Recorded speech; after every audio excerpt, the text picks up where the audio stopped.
And welcome back to Stories from the River. This is your host, Charlie Maloof. Happy New Year to you all. Welcome to our fifth season. It's hard to believe. And I'm starting the new year off with Tim Clouse, our Senior Vice President of Operations here at the River. Tim, Merry Christmas, Happy New Year, good morning. Same to you, Charlie. Merry Christmas, Happy New Year. Excited to be here. Welcome to Stories from the River, a show in which we go behind the scenes at Broad River Retail.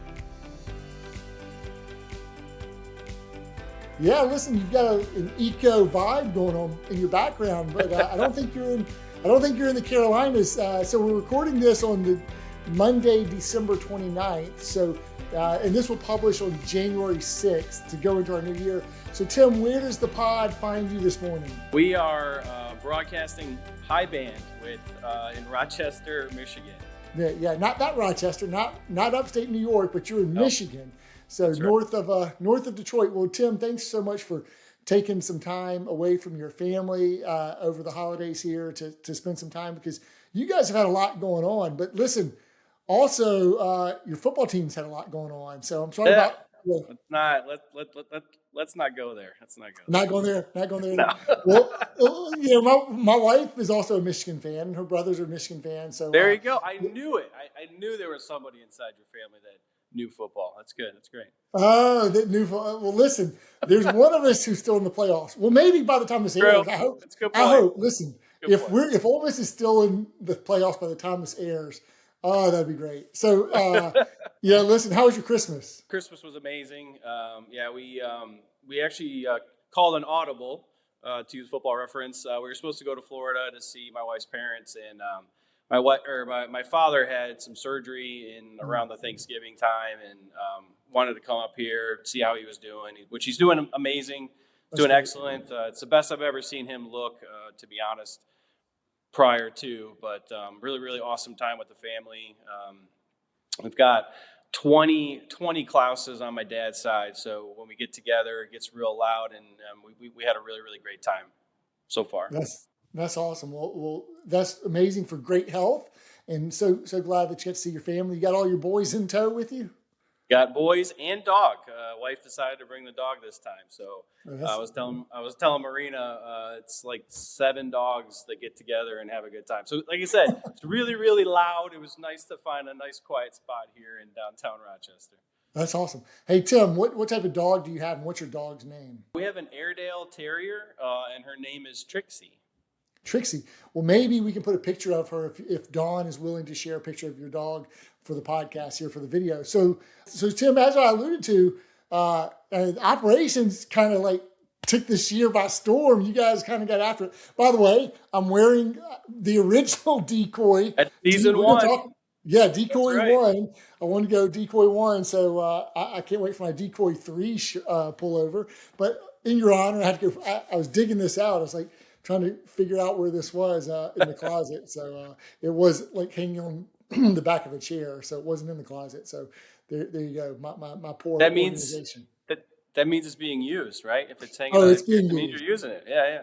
This is one of my favorite. This is a great pullover. I love all of my River gear. Hey, go to the River Gear Shop. Check it out. Okay, but let's get into it. You guys have had a lot going on. So listen, this is the last day on the 29th of our fiscal year of 2025. Now, we were originally planning to deliver on this Monday, and then I missed the memo, and then we decided that we were not. So we delivered on December 1st, December 15th, and really from a lot of the work, not just the operations, retail put forward, had to write the sales as well. But you guys really from the back half of the year have really kind of accelerated and really accelerated the speed to customer and started outpacing retail to ensure that we got to this elusive 272 number. Now, the unlock wasn't for operations. The unlock was for retail performance. But you wanted those 300, 400 plus memory makers to kind of come join in on the fun. So a lot to talk about. I know this is going to drop on the 6th, but let me just let the cat out of the bag. Broad River had a big goal of $272 million for this year. Yep. And that would have been a 10% lift. And looks like we're going to be about 273.5 and about 11% lift. So Tim, let's talk about it. Like from your perspective, talk about like just the goal, the contest, and kind of how the year started, kind of when it accelerated, and take us through it. The 272 has been a really awesome beacon for all of the departments inside of Broad River, which I believe has kind of brought us together, ensured that we collaborated really, really closely, because there was one shining light we were all shooting for, and ensuring that we got to. And I loved your comment earlier, with our amazing retail performance team led by Stacy and Carl. They produced what we needed, kept our backlog really, really busy, and we love that competition. We'll talk about competition a little bit later in the pod, but ensuring that retail has those tickets in our backlog, puts the pressure on us, passes the football to us, and we are ready to deliver those things. And so, evaluation and reevaluation is a key component of who we are inside of Broad River, and particularly inside of operations. And so when we knew what the goal was early on in the year, we had to look back at 2024.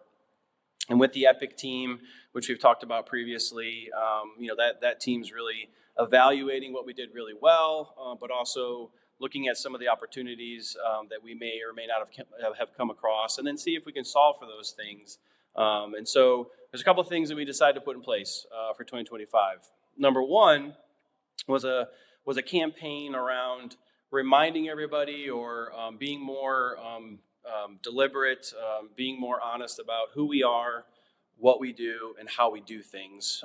And so specifically around what we do, we believe it's identify opportunities, offer solutions, and then go execute those solutions. And so in that mindset, we looked at, well, how can we deliver quicker, or how can we pivot, or how can we dynamically build our network so when we do have amazing spikes in delivered sales, that we can quickly get those tickets through the system so we can get our backlog back down to a manageable level. And so through data, through analytics, with the help of Austin and the BI team with Lee, and ultimately the Epic team, we kind of came up with this motto. I don't know that it's, I don't think it's new, but it's something that we've kind of lived by for 2025, which is not to maintain, but to maximize. So how can we maximize our delivered sales? How can we maximize our ability to improve our voice of the customer? How can we maximize, which means to lower our unplanned returns, but ultimately, and then to maximize our delivery success. So how can we do all those things really, really, really well? We came up with a more dynamic program around how do we look at delivery capacity. And so ultimately, we looked at 2024, which, when it comes to capacity, you have the DC labor you have to think about, you have the RLX motor carriers that we have to think about, and then we have the supply chain. So do we have the product, and how do we get that to the guest as quick as possible? And we kind of had some fragmentation there. This group kind of did this, and this group kind of did this, and we weren't able to pivot as quick as we probably wanted to. And so that led to, okay, well, what's the solution to that? And ultimately, it was a realignment. So we kind of realigned some things, and ultimately gave delivery capacity to Brian and his team, which did an absolutely amazing job with data analytics, and came up with some tools and some dashboards for us, and just put us in a really, really good position to quickly pivot when we needed to. And so we saw the fruits of that labor really, really come into fruition the back half of the year, meaning we could, almost weekly, sometimes daily, say, hey, our delivery capacity is, there's more to squeeze, there's more juice to squeeze. All right, so let's change it from 2 days from now, where before we, may have been, the delay may have been a little bit longer. And so our ability for that team to do that really, really put us in a great position to pivot when written sales ballooned, which is what we want. We still had the ability to react quickly and to get those pieces to our guests. So I'll stop there, but there's a little bit more to share. Well, there's a lot there. There's a lot of gold there. Let me just kind of replay some of the themes. Sure. First of all, 2024 wasn't a bad year at all. You guys not. You hit a lot of records, and hit a lot of top KPIs in 2024. And so you reference, hey, we look back at 2024 and in this kind of Kanai mindset, like constant and never ending improvement, we said, well, how can we get better? How can we like not just kind of keep pace with ourself or retail? Like how can we optimize or maximize? How can we go pioneer new frontiers? And so you looked at opportunities to kind of like, well, who's going to own it? And so you said, well, let's not have siloed ownership and communications.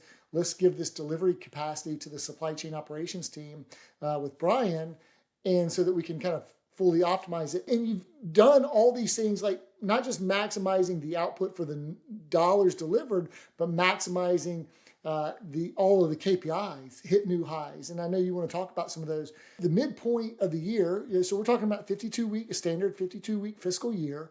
So in the first 26 weeks, I don't think we had even gotten to 130 million delivered. Right. We were like 129, maybe 129 and change. And Yep. so to look at the back half, we would have delivered now 144 or so. That's an accelerated pace to get us to 273. If I'm doing my math correctly, you can check 273 plus. And really, we could have done 274. I don't think we could have gotten to 275, but if we had delivered today, so usually delivered and written kind of end up ideally in a standard year they end up neck and neck by the end of the year. But really what's going to turn out for 2025 is we'll probably write 270, 271, but we're going to deliver 273 and a half. So like a $2.5-3 million delta. And it's kind of a standard year. And really all of that took place in the back half. It really started in Q3 in July through all this work that you're talking about when you guys started kind of digging into the well and pulling more out. So our backlog is as compressed as it's ever been. Our product is going out to the customers as fast as it's ever been. So it takes a lot of like maximizing space in the distribution centers, maximizing your container orders, maximizing your labor capacity to receive the product, and then working with Riverstone, our third-party logistics partner, to make sure you have the number of trucks and that you're not doing like 40 trucks one day, 80 the next day, like they're calibrated. Right. But really, like, talk to us about this back half, because we were not on pace. I mean, we would have done, probably about 260, but then we just kind of really accelerated the pace in the last 26 weeks. So kind of what changed? Based on the previous evaluation of 2024, and I think you just alluded to kind of how our model used to work, which was, hey, this backlog, we're not kind of happy about it. Let's go and try and deliver some more stuff. And so the process for that is, traditionally is a little cumbersome, because you've obviously got to labor up in all those areas. You got to bring more memory makers into the DC potentially, but you definitely have to bring on more motor carriers. And so what we saw in 2024, and thank you for the shout out, we did have some good results in 2024, but we did see some inconsistencies in comprehension. We did see some inconsistencies in training, because it takes a little bit of time, right? So when you bring on new people, you always have that little dip of understanding, and then usually it'll take off for you. And so we said, all right, how do we eliminate the dip? How do we eliminate the backwards to have the acceleration? It really came down to training and comprehension, and consistency. And so we said, all right, how can we be more consistent with the workload for the distribution folks, for the pieces that are going on the motor carriers' trucks? And so with the help of Austin and Lee and Bob and Brian and Sophia, they looked at it a little bit different. They said, all right, what if we staff the motor carriers at each distribution center at 90%? So if we were receiving 90% of our budgeted delivered sales, how many motor carriers would that be? And so they kind of went through and they did the math. And so we set up each DC to have about 90% of the need. And then when we needed to, we would flex up the capacity, because the trucks technically were not quite where they wanted to be, but they had a little bit more room. And so we would flex up, but we didn't need any more motor carriers. We just added more pieces, maybe another route here, more pieces here. And then when we maximized that, we said, well, what else can we do? Oh, well, we can run a Monday. And so we sprinkled in Mondays throughout the year. And so what that gave us is this really amazing ability to flex up really, really quickly. Obviously, it gives us the ability to flex down really, really quickly, to maximize the time and the effort in those trucks, and then to use the Mondays when all those things didn't quite get us to where we wanted to go. Boom, you put a Monday on there, you go 90% capacity on those Mondays, and we've quickly reduced the backlog. We have a saying around operations that our results are a product of our acceptance. And so when we raise our level of acceptance, we can raise the ability to do things that we never thought that we could do. And so that new model for 2025 has been, I believe it's going to be the foundation for how we go and we do things in different markets. And the best example of that model for 2025 is Black Friday. Our retail performance team killed it. I mean, it's probably, you probably know better than I, but top 3, top 5 weeks we've ever had at Broad River Retail. And we were seeing those tickets delivered to those customers Saturday early of the next week. We probably haven't seen that in the past, but our ability to flex where we needed to flex and have the capacity to bring those pieces into our guests' home quicker was an amazing example. And Brian and I talked about it for days. We're like, can you believe that we just delivered tickets written on Friday, on Tuesday? I mean, it was a really amazing time for us. And then the last thing I'll say is the other huge advantage we had. So not only the things that we can control, we have an amazing partner at AFI, and their supply chain to us in 2025 was the best that we've ever seen. I mean, the pieces were getting to us as quick as possible. The assortment they had, the on stock that they had out of Advance, and their ability to get it to us with the best quality, that was another game changer for us. Is those pieces were ready, and we were ready to receive them, and we were ready to deliver them. So those were really the big things that helped us in the backside of 2025.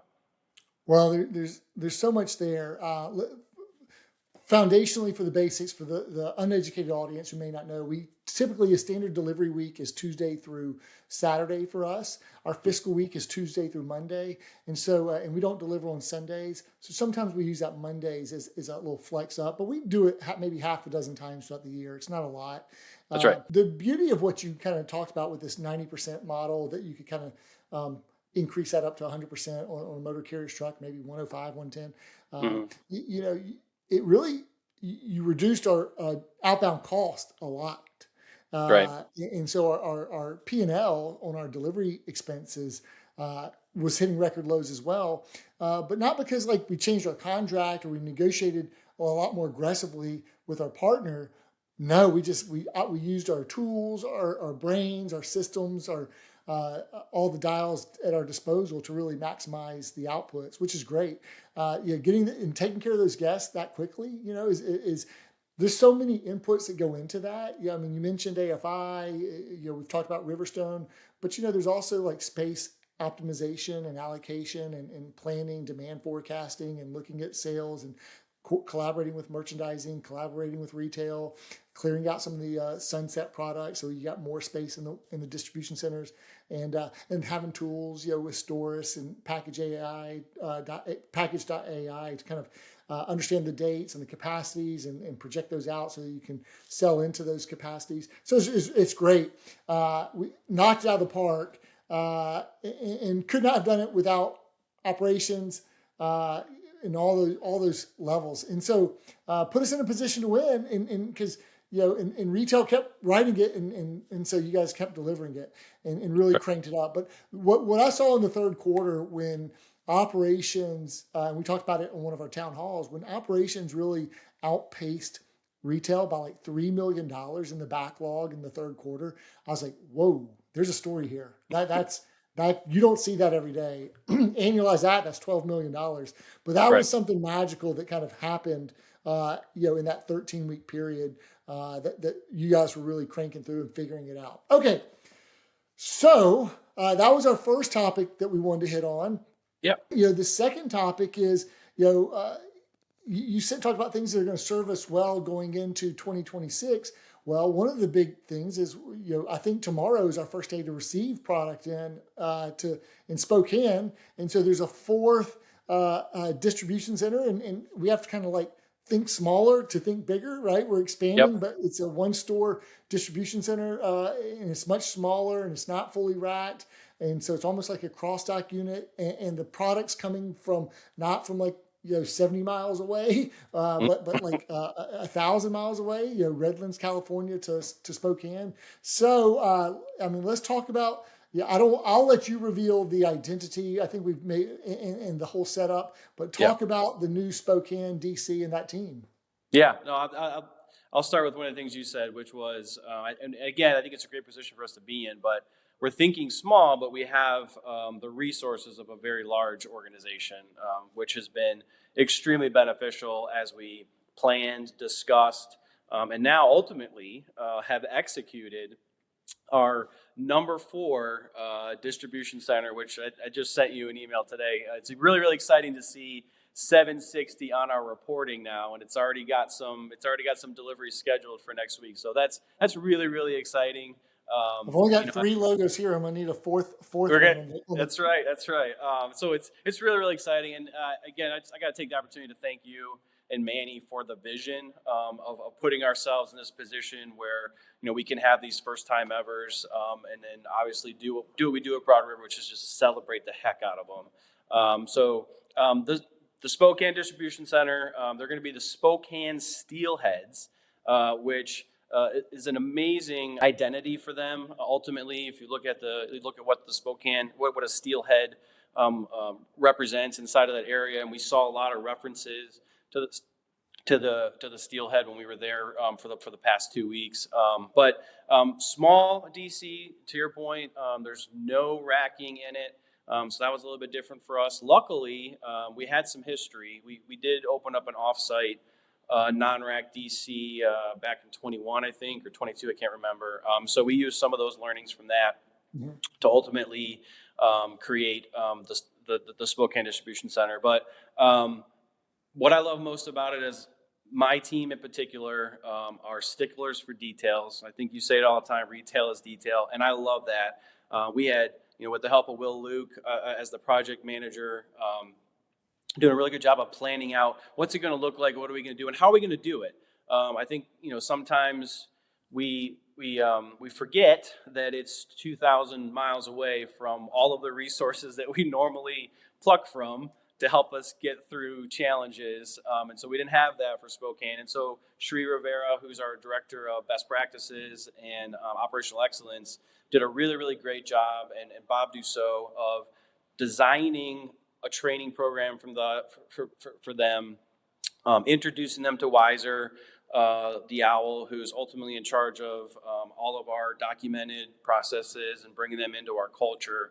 And so what was really great for us is we wanted an internal to take over the distribution center, and so we worked really, really hard to kind of better understand who do we have out there who may be interested. And man, did we hit a home run with Mike Jones. Mike Jones came out of our supply chain department, but I mean, from day one, just running to all of the processes, learning them.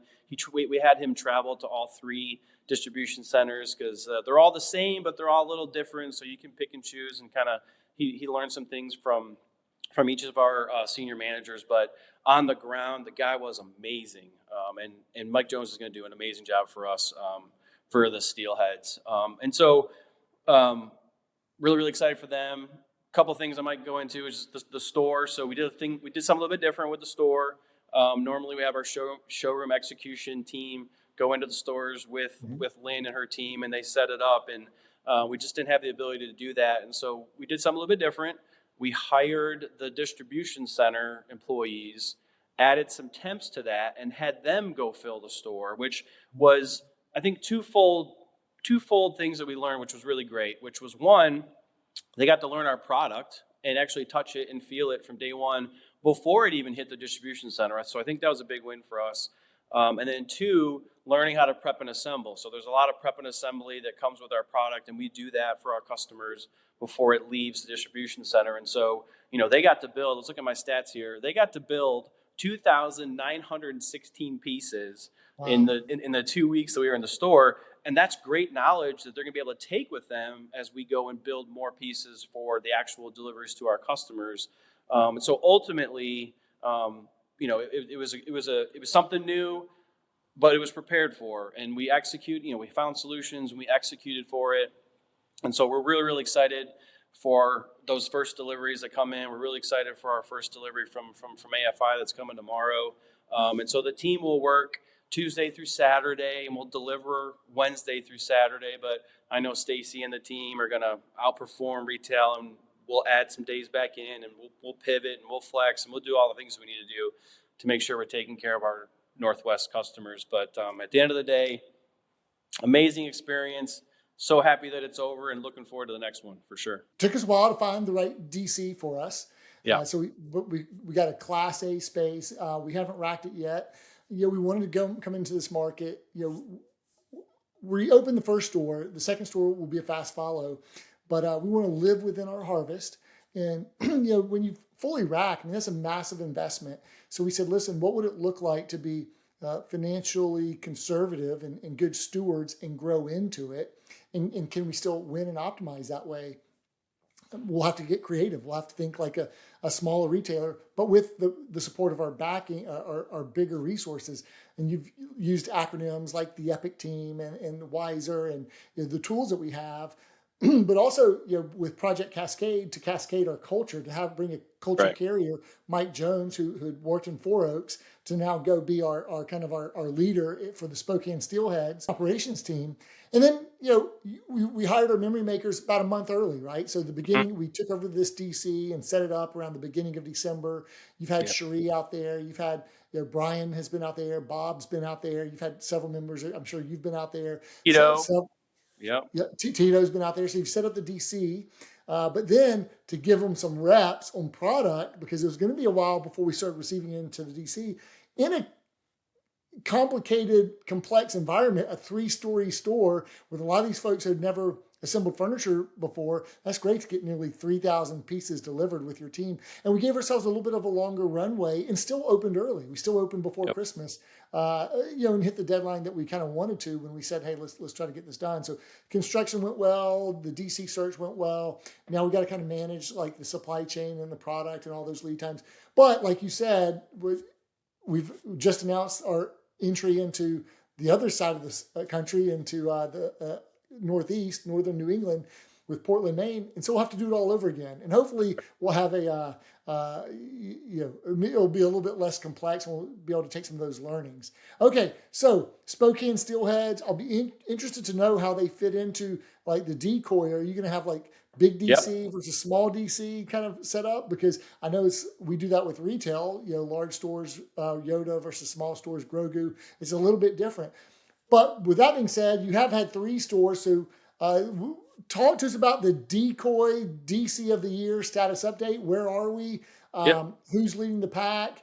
And just give us a reference point on that. Before I transition over there, I do have to shout out Brittany Holmes, Heather Greenwood, and Bob and Sheree. They did an amazing job of finding the talent. So they were out there before we had before we did all these wonderful things. They were out there, identified the best talent in the area, and we hired some really, really amazing memory makers. So I did want to shout them out before we moved over to Decoy. No. And how large is our Steelheads team? I think we're up to 10 now. 10 strong memory makers to build a solid foundation. Okay, so now pivoting, take us out with a Decoy status update, DC of the year. What year are we on anyways? Is this the 3rd or the 4th? This is we're ending season 4. Yep. Okay.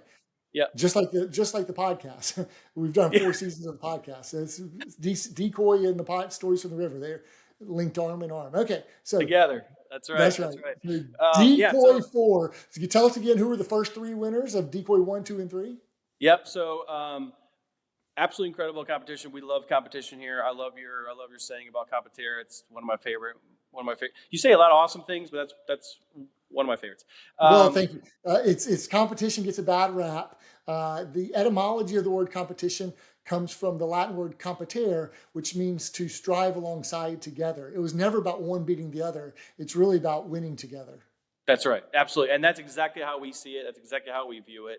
And again, I believe that's another one of those secret sauces that we have to make us really, really successful. So season one, our Four Oaks Falcons won season one. Our Fort Mill Otters won seasons 2 and 3.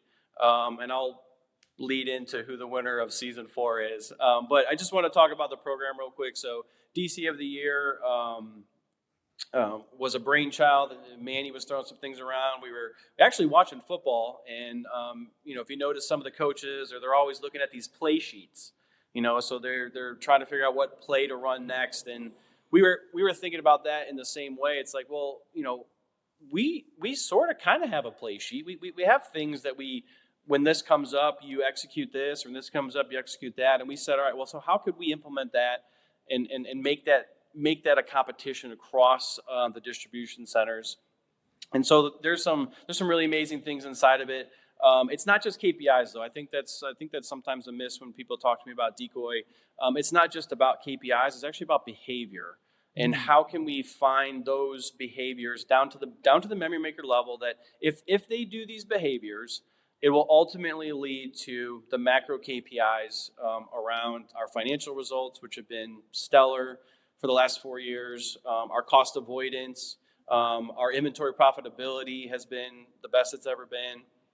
And so when we look at those big macro things, how do we drive down those KPIs? And I think the best part, at least my favorite part about Decoy, is it truly represents the best DC in the network. So those behaviors, that the team has done an amazing job of figuring out what those things are. And if we just do those things, if your DC just does those things, you're ultimately going to produce the results that make Bill and the finance team and you and Manny really, really happy. And I think that's the best part of me is we don't focus on the KPIs. We focus on the behaviors, which has been a huge part, I think, of the success of this thing. And so here we are going to wrap up season 4. I know you're not supposed to have roll. Yeah. I know you're not supposed to have a favorite, and I don't have a favorite. I have 3 boys. None of them are my favorite, you would say. But I kind of had a favorite DC for the 4th year, and that was the Bruins, the Spartan Ridge Bruins, with Ryan Kennard and Jacob. I really kind of felt like season 4 was going to be their year, and for like the first 20 weeks, it was. I mean, the Bruins got out of the gate. They were winning. They were doing a really, really good job. But there's one person on our team that really enjoys competition, and that's Stacy Pittman. And Stacy Pittman and Jim got together, did whatever they needed to do, and ultimately the Otters are going to do what the Chiefs never could, which is a three-peat. So the Fort Mill Otters are going to be our season 4 champs, and so we're really, really excited to celebrate that three-peat with them early in 2026. We just wrapped up our planning for season 5, which is going to be the biggest season that we've ever had. And so I just want to shout out Jim and Sherry, the marketing team. They them and Austin and Bob just kind of put the bow on our 2020, our season 5 play sheet. And we went for an Olympic theme, which is going to allow us to do some different kind of game within the game stuff for 2026. So we're really, really, really excited for obviously celebrating the Otters for season 4, but getting into season 5 is going to be amazing. That's a lot of gold there. I'm going to do a rapid fire wrap up if I can with you real quick. Yeah. If anyone has made it this far in the podcast, they might get a little early pre-read, but we're going to have a big town hall impromptu, maybe a new annual tradition, profit sharing payout day on January 9th to announce these payouts we're going to be, you talked about financial results, and they've been really good in 2025, and we're going to give a lot of that back to all of our memory makers, and I think it's going to be over $1.6 million in profit sharing payouts that are going to hit paychecks once the dust is settled on the 9th. And so what does that mean to your team? And a lot of your team is hourly wage workers, and so as a percentage of their annualized income, it's going to be pretty large or substantial, and not immaterial and not insignificant payout. So we're super excited about that. But what is the team thinking, feeling, getting this Pioneer Prosperity profit sharing bonus level achieved. Yeah, they're beyond grateful. They're beyond appreciative. That's one thing that our culture creates is gratitude. And so our hourly memory makers enjoy working here for a lot of reasons, but a lot of that starts with you and Manny and your ability to connect with them at that level and make sure they understand that there's love and there's care, and that we truly want them to live and work inside of an environment that cares for them. And so, and when we did our Christmas events, when we wrapped up the year with the Christmas events, I heard so many people come up to me and say, is that real? Like, is that something that I was like, yes, absolutely, it's real. You guys deserve everything that comes to you, and they work their tails off for us every single day. And so to give, have the ability to give it back. That's something we do. That's something that's part of our culture. When we do internal audits of ourselves, day one is a give back day, and to have the ability to do that at that level, Charlie, it's absolutely amazing. Well, it's gonna be a monumental day. I hope it becomes a new annual tradition that grows each and every year. But it's well deserved, well earned, and so happy for our memory makers. Now, when you look back at 2025, every year kind of stands out on its own merits, its own memories, and maybe flagship memories and events, moments, if you will. What are like your standout memories or moments from 2025 that you're going to really like remember or appreciate as the years go by? Yeah, I think ultimately for me, it's the cohesion of my team. With Brian and Bob and Cherie and Janet, they've done a really good job of connecting together. And it's something we talk about a lot. Is you may not be the expert at whatever it is that we're dealing with, but there's somebody on our team that is. And so reach out, ask for help. Bring them in. We do weekly touch bases, and I've been really, really impressed with how the teams come together and used each other to get through opportunities together. I think that's one of my biggest, but that's my number one takeaway. And I know they're going to continue to do it, but I'm really, really appreciative of them and their ability to do that. The second one for me is Spokane. What an amazing project. Filling one store that technically would be 3 stores for us in the amount of time that we did it and the preparation that went into it and the just premier execution of it. I mean, we obviously, projects have little things here and there, but there was nothing that we couldn't handle. It was nothing that the teams didn't, roll up their sleeves and go, all right, let's go get it. Let's get after it. I think that's my second big takeaway is our culture is alive and well out in Spokane, and it's going to continue to percolate and grow out there. Cohesion, another word for that is collaboration. So cohesion and collaboration, and then going with the C's, Project Cascade, Spokane, and that was the charge and the challenge. Can we go 2,500 miles away and cascade our culture and our operations? And so we've done that. And now that broadens our aperture to what comes next. What dominoes are before us? Because if we could do this, what else can we do? And so now we get to go do it again in Portland, Maine, in the whole state of Maine, and figure out how we go attack that domino. And that'll be a new charge and challenge for us for the new year. So as you look ahead, do you have a resolution? Are you goal oriented in that way? Do you set annual goals or resolutions? I am very goal oriented, but for me, it's I know it's a word I used earlier that's a negative, but to maintain. I just want to keep maintaining the time with my family, the execution at the level that we execute at, and then just continue to support, mentor, and grow others. Those are the things I'm looking forward to doing in 26. Well, you do that really, really well. So maintaining would be winning at a really high level, Tim. And we're super grateful for you and all that you do. Your leadership is outstanding. It's top notch. And listen, this past year, 2025, the financial budget was like 247, I think 248, and the stretch budget was 272. Check, boom, chop, Boom. and all that contribution margin and lanyap that produces allows us to profit share, allows us to grow our 401k contribution and matches.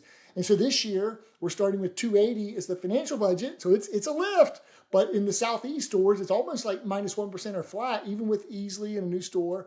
But then it's 300 is the new 272. And then maybe the stretch beyond that is 310 or 316 or 326. So let's see how far we can take this thing, because we are on a 2030 path, a vision for where we want to take the company and the growth. So Tim, with your leadership, with your team, and growing, mentoring, and developing the next generation leaders, I have every ounce of confidence that whatever charge and challenge we put before you guys, we'll go slay it and knock it out of the park. So thank you guys. Can't wait for my Decoy 4 shirt and see what 2026, Decoy 5, my next generation pullover, and see what that holds for us. And and then just I gave a shout out to my shirt, but hey, you and I were both at the Something Big event. I'm wearing my CFK, my Congregations for Kids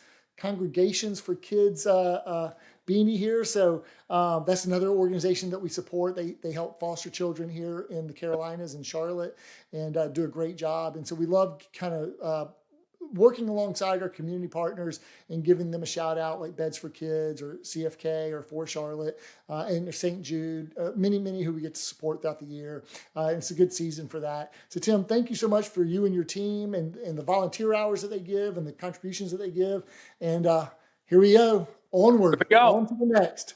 Thanks so much for taking time out of your vacation and time with your family to spend some time with us and share the wonderful wins that we've had here in 2025 from the operations team. And so that's it for starting us off for the new year from Stories from the River. We got a whole new format. Tyler and the comms team are taking over and taking this to kind of a different, like, weekly format with some stories and some reels. And so I'm going to be out of hopefully the day-to-day management. Maybe they'll still ask me to do some guest hosting like I am today. But I'm super excited to see where we go here with Stories from the River. We're also building our new broadcast studio on site at the mill. So a lot of exciting things happening.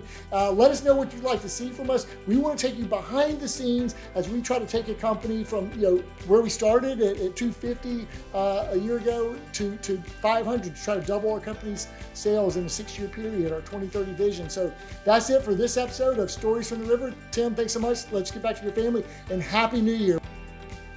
Thanks for listening to Stories from the River. To check out more episodes, visit storiesfromtheriver.com. To watch this episode, go to youtube.com/@storiesfromtheriver.